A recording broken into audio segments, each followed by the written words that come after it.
stood under the bright store lights with my name tag crooked and my hands shaking around a handheld scanner. A customer leaned over the counter and asked me a simple question about a return. I answered in a clean British accent, calm and polite, like I had done 1,000 times. But my throat felt tight, like my own real voice had been trapped behind my teeth and it wanted out. I heard myself say, "Sorry about that. Let me fix it for you." The words sounded normal to them. To me, they sounded like a mask, sliding into place. I kept smiling while my heart hit hard against my ribs. I watched my coworker 2 aisles away glance over, just for a second. That tiny glance made my stomach drop. Because if I slipped, even once, the whole thing would crack. Not just the accent, everything. The person they thought I was. The story they had built around me without even asking. The truth was stupid. The truth was small.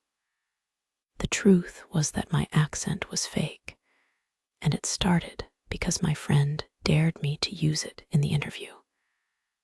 I told them I would only do it if they paid me. They sent me about $10 like it was a joke tip for a street performance. I walked into that interview room thinking I would fail fast and walk out laughing. Instead, the hearing team hired me on the spot. I remembered sitting across from them, still doing the voice, answering questions while my palms sweated. I remembered one manager leaning back like they had already decided. I remembered nodding like this was normal, like I belonged there, like I had not just sold them a character for $10. 7 months passed after that. I spoke to managers, supervisors, and customers every day in that same accent. When coworkers asked where I came from, I told them my real hometown, still in the fake voice. No one blinked. The lie settled into the routine like it had always been there. Then my boyfriend mentioned a name one night, casual, like it meant nothing. He told me his friend worked at my store. A friend he talked to. A friend he might meet for coffee. A friend who might show him a funny story from work. I felt cold all at once, like the air conditioning had turned into ice. This all started for $10 and a joke interview.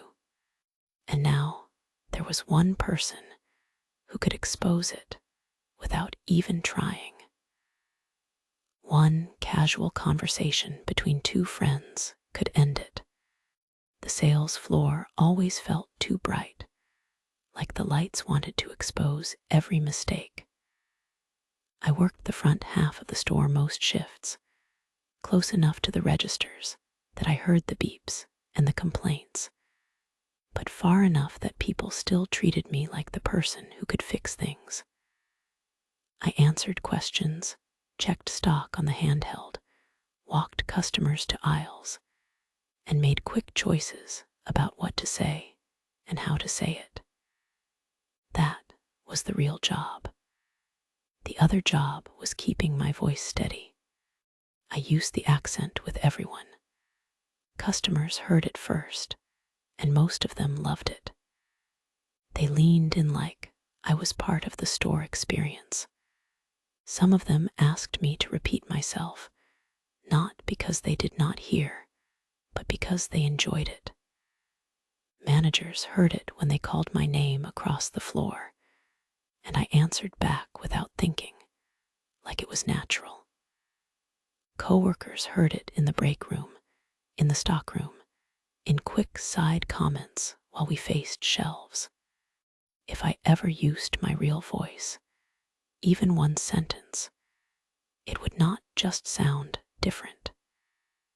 It would sound like I had been lying to their faces the whole time. So I monitored every word. I listened to myself while I spoke, like I was my own customer. I avoided certain sounds that felt risky. I kept my sentences short when I was tired. When I laughed, I forced it the same way every time so it did not slip into my normal laugh. Some days I felt proud, like I had control. Other days, the control felt like holding a heavy box over my head, waiting for my arms to shake. Coworkers made it harder in quiet ways. They were not cruel. They were curious. They asked normal questions that became traps in my head. One afternoon, a girl from accessories asked me where I was from, smiling like she already had a guess. I told her my real hometown because I did not want to invent a fake one. The words came out in that British voice anyway, and she nodded like it made perfect sense. She told me she always wanted to visit there. I smiled and felt sick because I had not lied, but I had still deceived her. Managers did not dig, but they noticed details. One supervisor asked me if I had family back home, and I froze for half a second too long. I covered it by talking about back home as my hometown again, letting them decide what it meant. They filled in the blanks for me, and that was the worst part. The accent did work, and the fact that it worked made it harder to stop. Every day, the accent has to be perfect. By the end of a shift, my jaw hurt from holding certain sounds in place. I went home and heard my real voice come back like air rushing into a room after a door opened. But even then, I did not relax. I replayed moments in my head, checking for cracks, because I knew one day someone would listen too closely and ask the wrong question. And the truth was, I never meant to build a second identity at all. But it did not start as a plan. It started as a dare. My friend put the idea in my head like it was nothing. We had been talking about the interview I had scheduled, and they acted bored by it, like it was just another store hearing another body. Then they said, "You should go in with a British accent." The way they said it made it sound harmless, like a prank you pulled for one day and forgot by dinner. I laughed at first because it was stupid, but the thought stuck. The more I imagined it, the more it felt like a shield. If I bombed the interview, it would not be me who failed. It would be the character. I could walk out and say, "Of course it went badly. I was doing a ridiculous voice." I could blame the whole thing on the joke and keep my pride intact. My friend saw that hesitation and pushed harder. They kept listing reasons like they were building a case. It would be funny. It would make the interview less stressful. It would be a story. They said the managers would probably not even care. They would either hire me or not, and I would never see them again. Their confidence made it sound safe. I said I would only do it if they paid me. I did not even name a big amount. I said something small on purpose, like the price of a coffee, because I wanted to prove it was a joke. If money changed hands, I could tell myself I had been hired to perform, not to lie. My friend did not even argue. They pulled out their phone, tapped a few times, and sent me about $10. My screen lit up with the payment notification, and suddenly the joke felt official. The second that money landed, my stomach tightened. I had wanted to feel brave. Instead, I felt committed. I practiced in my head right away, testing words under my breath, trying to make them sound smooth and natural. I told myself I only had to hold it for 15 minutes. I told myself no one would remember me. I told myself this was the safest way to fail. On the day of the interview, I walked toward the building with a dry mouth and a fast heartbeat. The doors slid open, and the store smell hit me, clean and chemical, and I felt like I was stepping onto a stage. My real voice wanted to come out when I checked in, but I swallowed it down. I repeated a few lines in my head, like I was loading a script. While I waited, I watched employees pass by with lanyards and keys, moving like they belonged there. I told myself I would not be one of them. I was just visiting. I was just doing a dare. I was just buying myself a story for $10. The plan was simple. Do the voice, fail the interview, go home. Then the interviewer called my name. I stood up, and the interview started, and it worked. I sat down across from the interviewer, and the first question came out simple. Tell me about yourself. My mouth went dry. I answered in the British accent anyway. The words left my throat clean and confident, like they belonged to someone else. The interviewer smiled right away, like the sound itself made me more interesting. That smile fed the lie. It made me keep going. The interview moved fast. They asked about availability, past jobs, and how I handled difficult customers. I kept my answers short, so I did not trip over sounds. I nodded a lot. I tried not to think about how my real voice would have sounded. Every time I heard myself say yes, absolutely, I felt a tight little surge of panic because it was working too well. Then the door opened and another manager stepped in. They introduced themselves, shook my hand, and sat down like they were checking a box. I had to do it again. New person, new first impression, same fake voice. I could not stop now without looking insane. So I answered their questions in the accent too, smiling like it was normal. A third person came by near the end, not even fully in the room, just leaning in to say hello and ask one or two quick questions. I answered in the accent without thinking, because my body had already decided this was the only safe path. My throat felt like it was locked into that shape. I expected the goodbye. I expected the polite, "We will call you." I expected to walk out and laugh about the $10 dare. Instead, the first manager looked at me and said they could offer me the job. Right now. They said they needed people and my availability worked. They said I could start soon. They were already talking about paperwork and training, like the decision had been made before I finished my last sentence.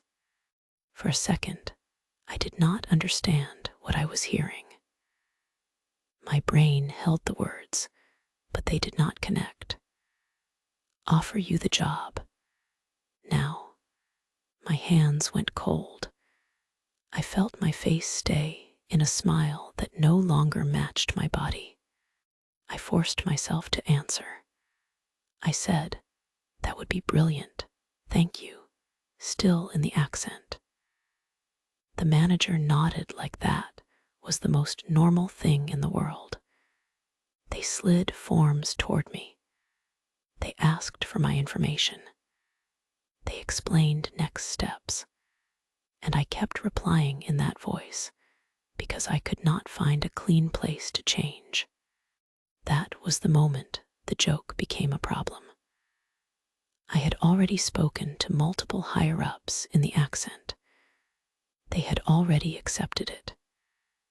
If I dropped it right there, in that small room, it would not look like a silly dare. It would look like I had lied to get hired. It would look like I had tricked them. Once you are hired with a story, you feel forced to keep the story.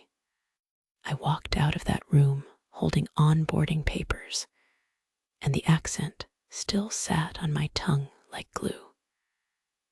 I knew what the smart choice was. I also knew I was not going to make it. I chose the only path that felt safe. I kept the accent. On my first day, the manager handed me a lanyard and introduced me to the team like I had already been there. I opened my mouth to say hi, and the British accent came out on its own, smooth from fear. A few heads turned. People smiled. One coworker said they loved it and asked where in England I was from. My stomach flipped so hard I almost choked, but I stayed calm and said I had lived around a few places. It was my first rule: never give details you cannot repeat. Training made everything worse because I had to talk constantly. I had to ask questions. I had to read product names out loud. I had to call for help over the headset while customers waited and listened. I learned quickly that the headset made my voice sound even clearer, like a microphone in a quiet room. I kept my sentences short and polite. I avoided jokes. I avoided any word that felt risky in my mouth. By the second shift, I had built more rules. I never answered too fast because speed made me slip. I cleared my throat before speaking if I felt tired. I never shouted across the aisle because yelling pulled the accent apart. If someone surprised me from behind, I turned my whole body before I spoke, so I had 1 extra second to set the voice. The strange part was how easy it became for everyone else. They accepted the accent like it explained me. They treated it like a fun fact, not like a question. Customers leaned in and softened their voices like they were talking to a guest. Coworkers asked me to repeat certain words, laughing in a friendly way. Managers used me on the floor because people reacted well to me. Every time someone smiled at the sound of my voice, it rewarded the lie. At first, I told myself it was temporary. It was just a summer job. I would work a few months, save money, leave, and the accent would disappear with the uniform. That idea calmed me down. It made the acting feel less serious, like I was just carrying a silly secret through a short season. But every good day tightened the knot. I started to fear small things. I feared my real laugh because it came from my chest and sounded different. I feared getting sick because a sore throat would change the way I pronounced everything. I feared one sudden phone call from a manager while I was half asleep, answering in my normal voice by mistake. I even feared silence because silence made people ask questions, and no one questioned it. That was the real trap. If someone had laughed and called me out, I could have admitted it and moved on.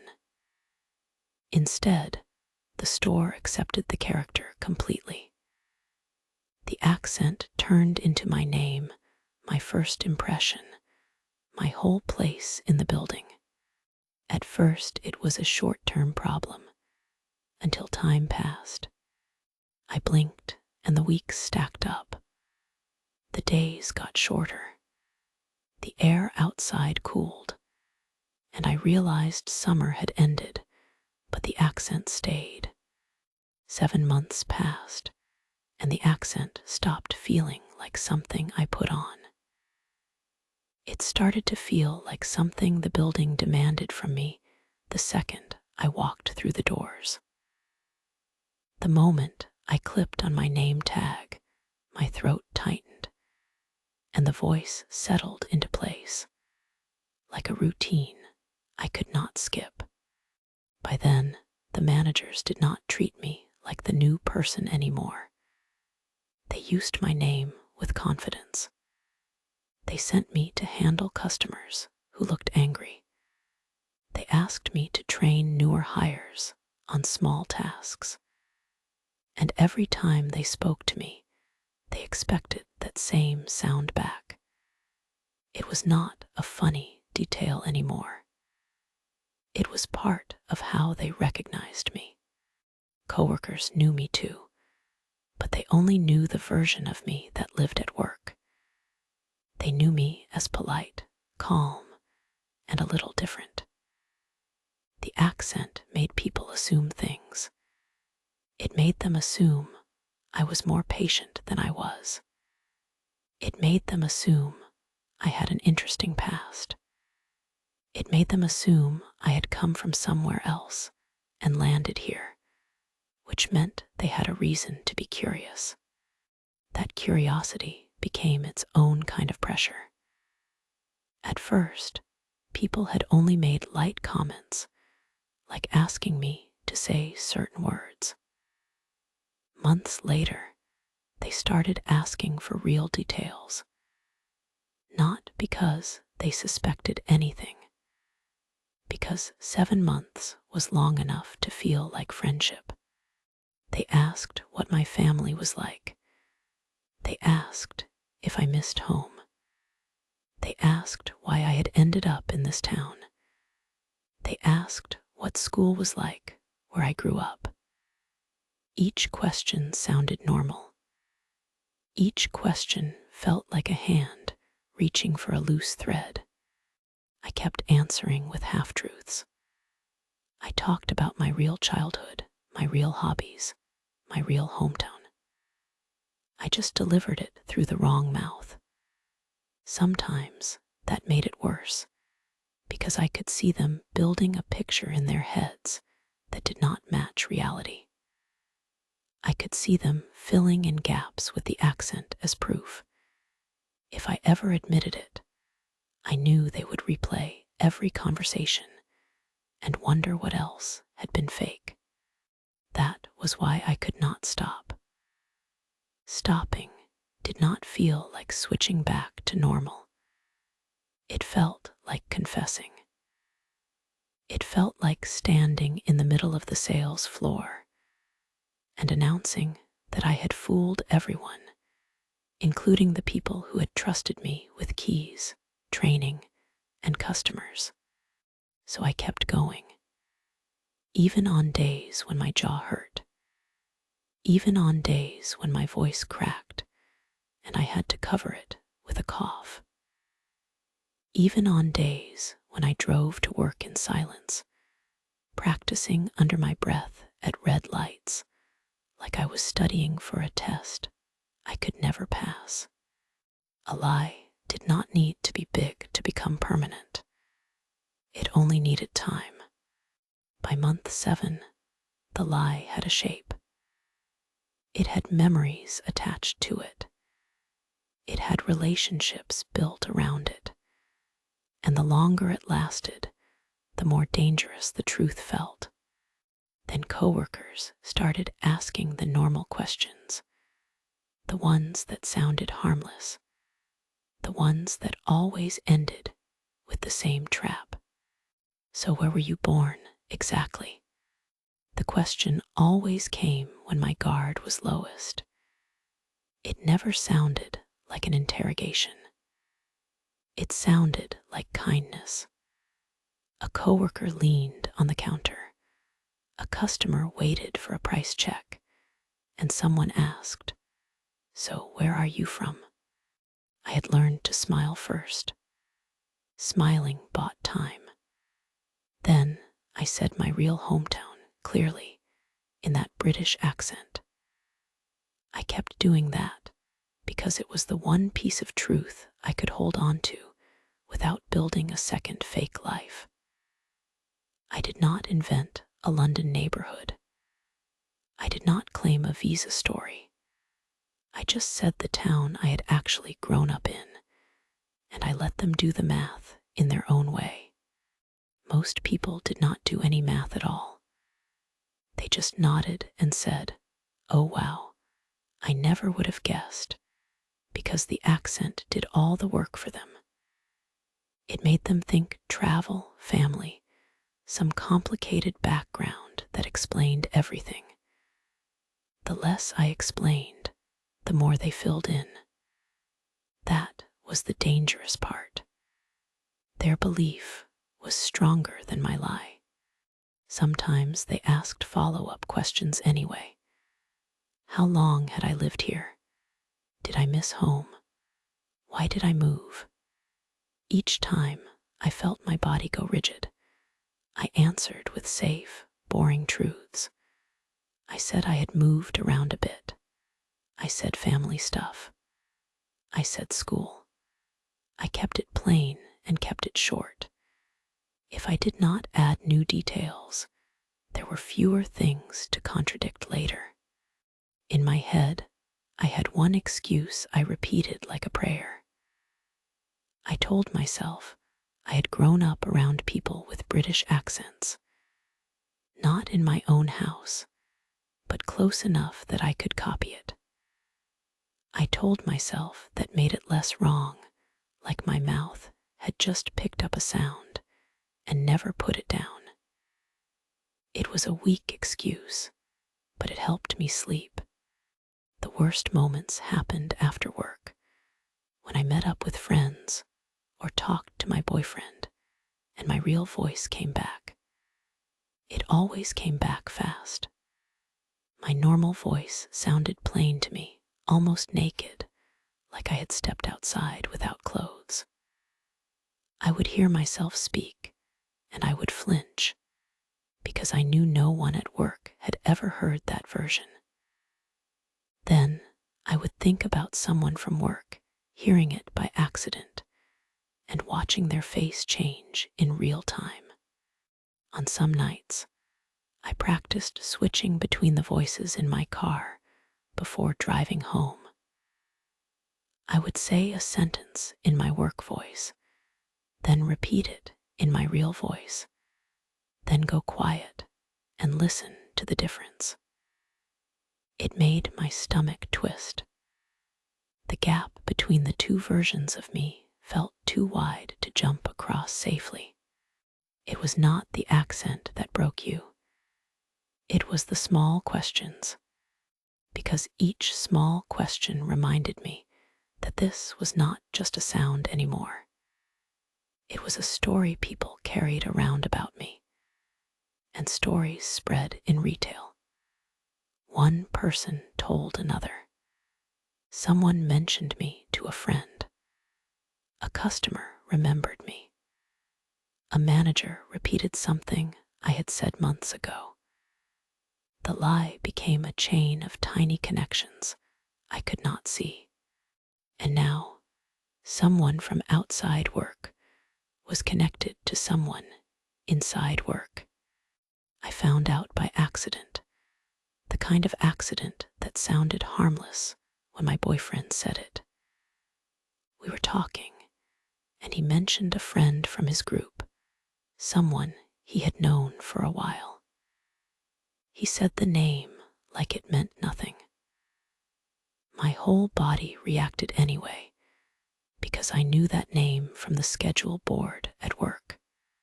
I tried to keep my face still.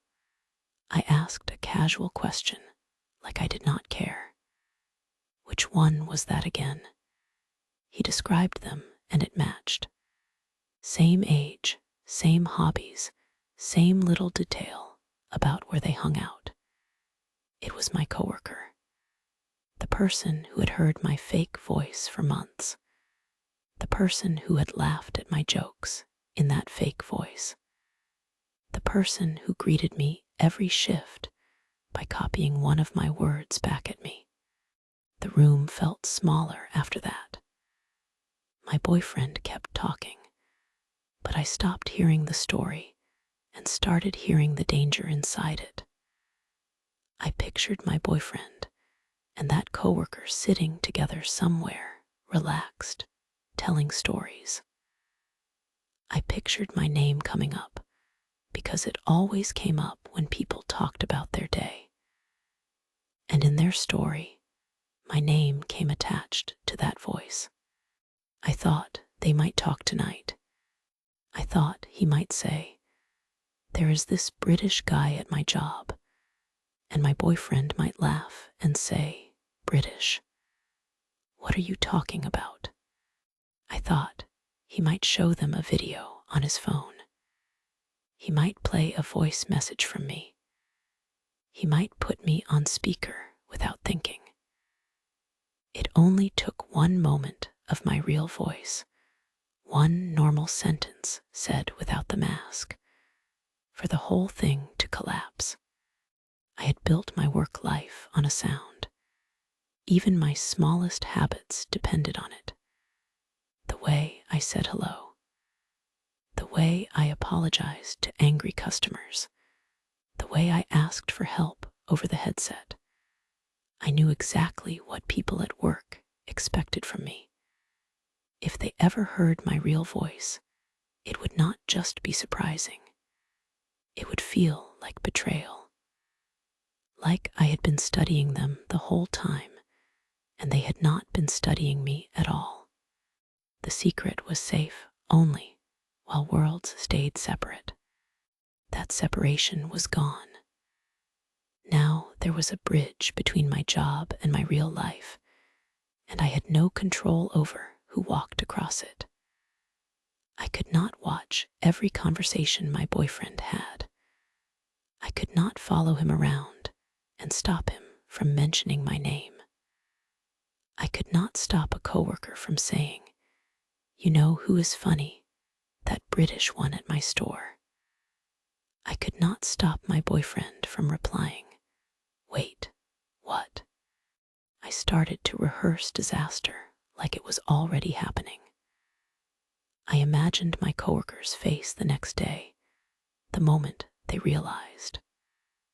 I imagined the pause, the smile fading, the question said too loudly near the registers. I imagined managers hearing it and looking at me differently. I imagined the story turning into gossip that spread faster than I could fix it. By the time my boyfriend finished talking, my throat felt tight, like the accent was already choking me. I realized I had waited too long for a clean moment. There was no clean moment anymore, so I decided I needed to come clean. I kept waiting for the right time, like the right time was something you could find on a calendar. I watched my boyfriend's face when he laughed at something, and I wondered how that laugh would sound after I told him I had lied for 7 months. I listened to him talk about his friends, and every name felt like a door that could open onto my secret. I tried to choose a moment when it would not feel heavy. Not right after work, because I always sounded tense. Not during dinner, because it would poison the whole night. Not in bed, because it would hang in the dark with nowhere to go. I kept moving it forward, telling myself I was being careful when I was really being afraid. The shame was simple. I worried he would look at me like I was childish. I worried he would think I had built our relationship on the same kind of trick. I worried he would ask, if you could fake that every day, what else could you fake? The lie was small, but it was also practiced. That was what scared me. It had repetition. It had confidence. It had become part of how I survived. I rehearsed the confession in my head like a script. I kept trying to make it sound reasonable. I planned to start with the $10 dare because it sounded funny. I planned to say I never meant to get hired because it was true. I planned to say it got out of control because it did. I even planned to say I was sorry in advance because I knew he might feel embarrassed just by being near it. But then another fear sat behind all of that. I worried he would tell someone, not out of anger, not to punish me, just because it was a strange story. The kind of story people shared at parties. The kind of story that turned into a joke with my name attached to it. If he told his friends, it would reach the coworker. If it reached the coworker, it would reach the store. And if it reached the store, I would lose control of the only thing I had left, the timing. So I started to plan that too. I told myself I would ask him to keep it private. I would explain why it mattered. I would make him understand that this was not just about embarrassment. This was about my job, my reputation, the fact that I had to walk back into that bright store and speak to people who believed they knew me. The hardest part was not the accent. It was saying I lied.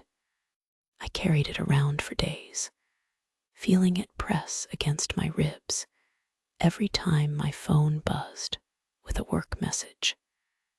Every time my boyfriend mentioned that friend again. Then one night, when we were alone and the room was quiet enough that I could not hide behind noise, I stopped waiting. Then I finally told him. I told him in my normal voice. I did not ease into it with jokes the way I had planned. I just said it fast, like ripping off tape. I said that the British accent at my job was not real. I said I had been doing it since the interview. I said it had started as a dare for $10, and I had expected to fail the interview and go home laughing. Then I said they hired me on the spot, and I panicked, and I kept going. I admitted I had kept going for months, because stopping felt like confessing in front of everyone. While I talked, I watched his face like it was a test. I waited for the moment his eyes would narrow, or his mouth would harden, or he would lean back like he needed distance. I waited for him to ask if I had lied to him too. I waited for anger. He stayed quiet, but it was not a cold quiet. He looked at me like he was trying to picture the whole thing, like he was replaying me in a store uniform, putting on a voice every day. When I finished, I realized my hands were shaking. I had been holding my breath without noticing. He blinked, then he let out a short laugh, more shocked than amused. He asked me if I was serious. I said yes. I told him I was sorry. I told him I had not meant for it to become a real part of my life. I told him I was scared it was going to blow up because of his friend from work. That was the moment I expected him to get upset, because it finally touched his life. Instead, he nodded slowly, like he understood the shape of the problem. He asked simple questions, practical ones. Did anyone at work know? Had I told anyone else? Could I just stop doing it? I told him no one knew. And no, I could not just stop. I said people had heard that voice for 7 months. Managers, coworkers, customers. I said the store felt like it belonged to the accent now, not to me. He did not call me stupid. He did not call me fake. He did not say I deserved whatever happened. He told me it was ridiculous, but he said it like it was a strange situation, not a flaw in me. He told me he would not tell anyone. He promised it quickly, before I even finished asking. Then he said something that made my chest loosen for the first time in weeks. He said I could keep doing it if I needed to. He said it was a job, not a courtroom. He said I did not owe the whole store a dramatic confession if it would only make my life worse. He told me the smart move was to write it out, and when I was ready, leave the job and let the accent disappear with the uniform like I had always planned.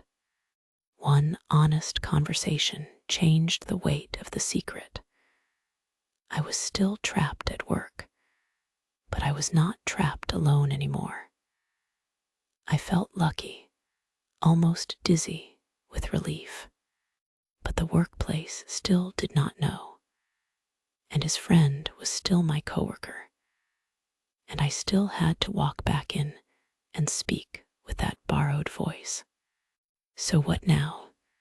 I read the responses late at night with my phone brightness turned down, like I was hiding from my own screen.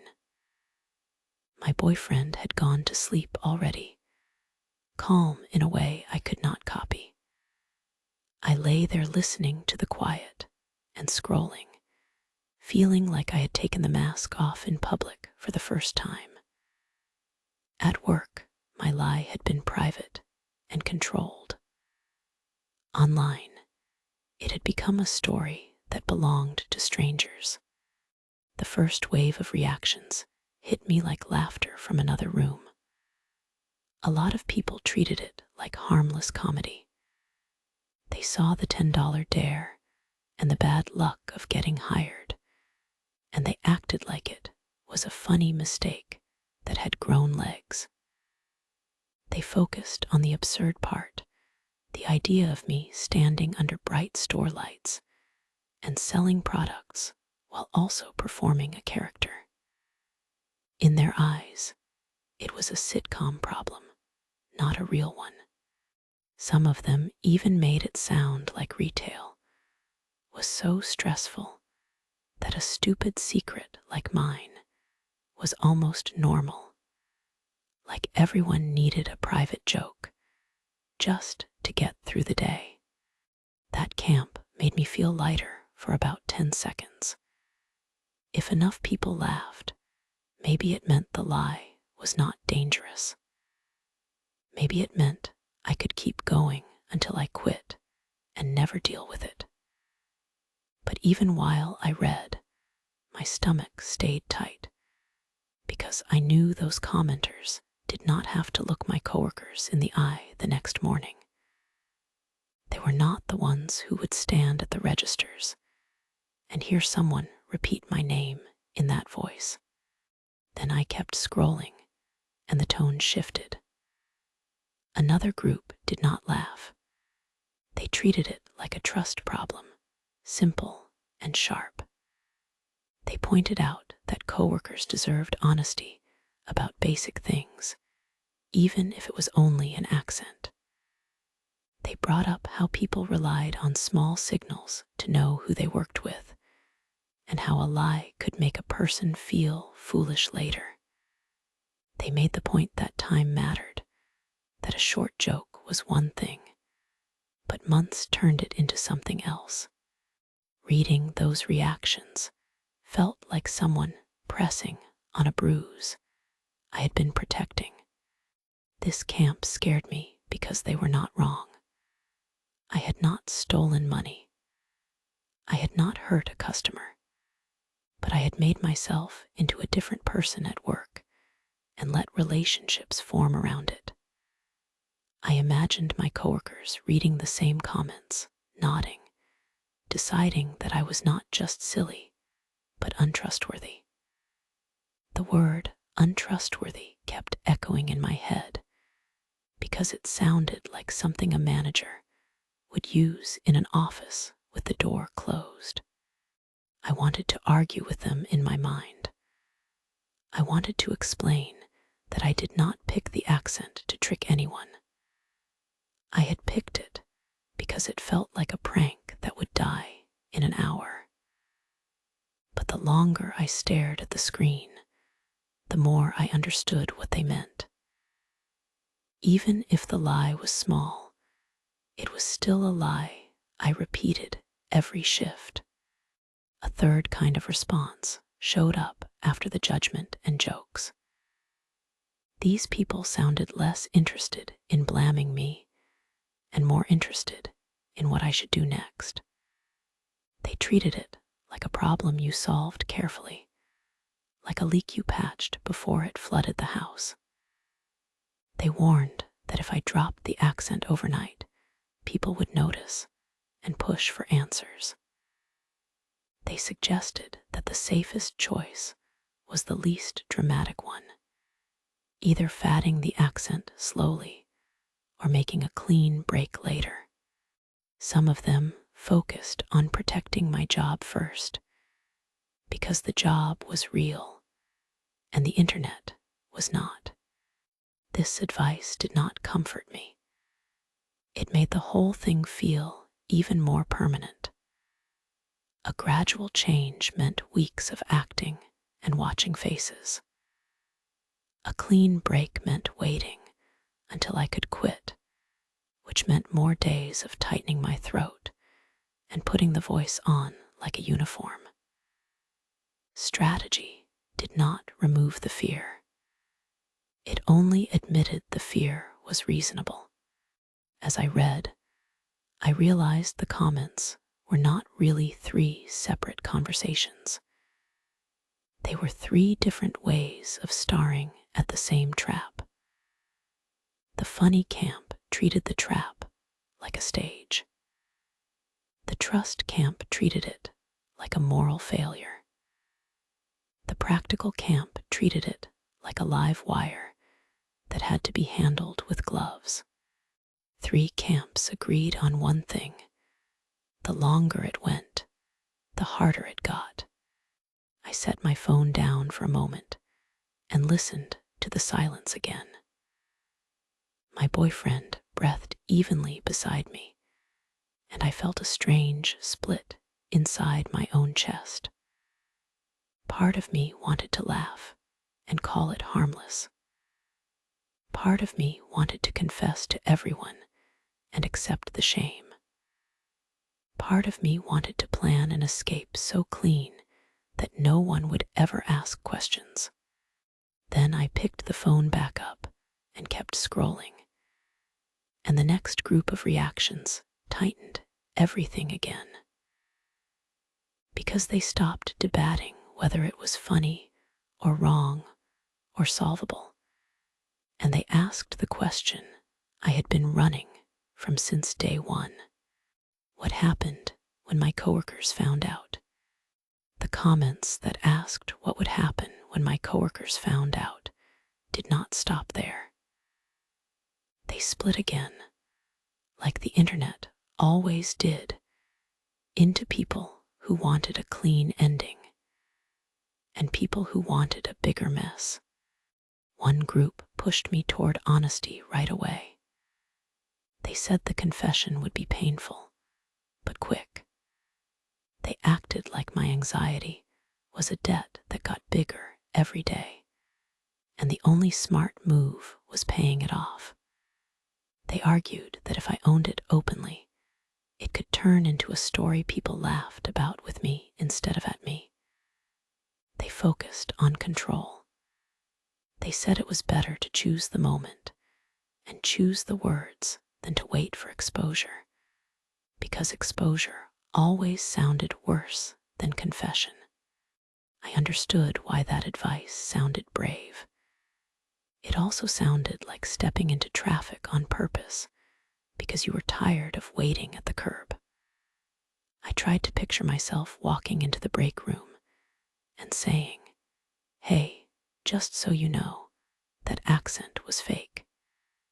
In my imagination, the room always went quiet. Someone always laughed too loud. Someone always repeated my normal voice back to me like it was a new toy. I could not stop seeing it. Another camp went in the opposite direction. They told me to never admit it. They said if it was working, I should stop poking at it. They argued that most people did not care enough to investigate an accent, and if I kept my story simple, nothing would ever force a confrontation. They treated the accent like a work persona, like makeup or a uniform. Something you put on to do the job, then you took off at home. That camp almost tempted me because it gave me permission to stop feeling guilty. If it was a persona, it was not a lie. But even while I read those comments, I knew the weakness in that logic. A persona still belonged to me. This accent did not feel like something I owned anymore. It felt like something that owned me. I did not control when it came out. Work controlled it. My schedule controlled it. My fear controlled it. Then there was the group that cared less about my job and more about my relationship. They pointed out that telling my boyfriend was the only real honest thing I had done in months. They said that part mattered more than what some manager thought of my voice. They told me to protect trust first, because trust was harder to rebuild than a retail job. They warned me to set boundaries clearly, to ask him not to share it with his friend from work, even as a joke. They suggested I make a plan with him, because the danger was not only getting fired. The danger was social fallout, the awkwardness of group hangouts, the way one friend could retell it to another, until it turned into a story with sharp edges. Reading that, I felt a different kind of fear. I pictured my boyfriend at a casual gathering, someone asking how my day had been, and him hesitating for half a second. Not because he wanted to betray me, but because secrets changed the way you spoke. They made simple conversations feel like traps. They made you measure every sentence. I kept thinking about the coworker friend, the connector between my two worlds. I pictured them meeting my boyfriend somewhere and talking about the store. If my boyfriend ever slipped, even gently, the coworker would start watching me at work, listening, waiting for the accent to crack. It would not even need to be dramatic. It could be one tired moment when I answered the phone wrong. One sudden laugh. One word said in my real voice. The comments did not give me a solution. They gave me a mirror. I saw all the ways this could end, and none of them looked clean. Confess now and accept humiliation. Commit forever and accept the pressure. Quit and accept the questions that came with leaving. The internet could not agree. Confess, commit, or leave. I turned my phone over on the bed and stared at the dark screen like it might answer me if I waited long enough. My boyfriend slept beside me, and I felt the strange comfort of being known by at least one person. But the store still believed in the other version of me, the one with the borrowed voice. The boyfriend knew now, but the store did not. The next choice belonged to me, and when I thought about my next shift, I realized the choice might not stay mine for long.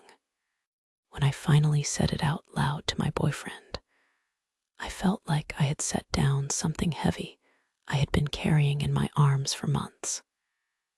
The secret did not disappear, but it stopped being trapped inside my head. It became real in a way that was easier to hold. He knew. He still looked at me the same. He did not turn it into a lecture. He did not treat me like a liar in every part of my life. That simple reaction made me realize how scared I had been of being judged by the one person I trusted most. But the relief had edges. I still worked in that store. I still walked under those bright lights. I still heard my own name spoken back to me in that borrowed voice. I kept thinking about how it started, because the start felt so small it almost felt fake. A friend dared me. I asked for money like it was a joke, and they sent about $10. I told myself it would last one interview, maybe one awkward hour. Then I would go home and laugh about it. Instead, they hired me right there, and the accent came with me like a shadow. 7 months felt impossible when I said it out loud. It sounded like a long time because it was a long time. It meant I had kept choosing the lie again and again. Not one big choice, hundreds of tiny choices, each hello, each thank you, each time a customer asked a question and I answered smoothly, like that voice belonged to me.